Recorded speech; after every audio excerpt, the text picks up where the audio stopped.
Welcome to our channel. Today we how to restore your design assets using Creative Cloud libraries step by step clearly. Open Adobe Creative Cloud on your computer. Log into your Adobe account if you haven't already. Launch the application you want to use, like Photoshop, Illustrator, or InDesign. Go to the right panel where you can find the Libraries tab. If the Libraries panel is not visible, navigate to Window in the main menu. From the drop-down list, select Libraries to open it. In the Libraries panel, you will see your existing libraries. Locate the library that contains the design assets you want to restore. Click on the library to expand its contents. Browse through the items within the library. If you see your missing assets, you can simply drag and drop them into your project. If the assets are not visible, click on the More Options icon in the top right of the Libraries panel. From the drop-down, select Manage Libraries. This will open the Creative Cloud Libraries Management interface. Here, you can view all your libraries and their content.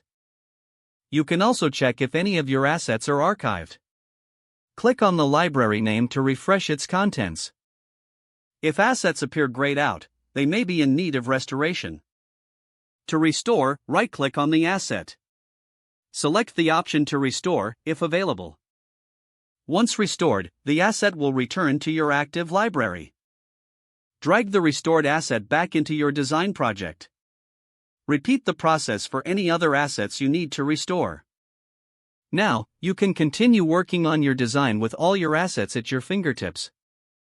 Regularly check your libraries for updated or missing assets in the future. If the page does not load, refresh the browser or try again in a private or incognito window. Make sure you are using the correct email address, then retype it carefully to avoid small typos. If your password is not accepted, use the reset option and create a new strong password you can remember. Check your spam folder for verification or security emails, then complete any requested confirmation steps. Don't forget to like this video and subscribe to our channel for more step-by-step tech guides.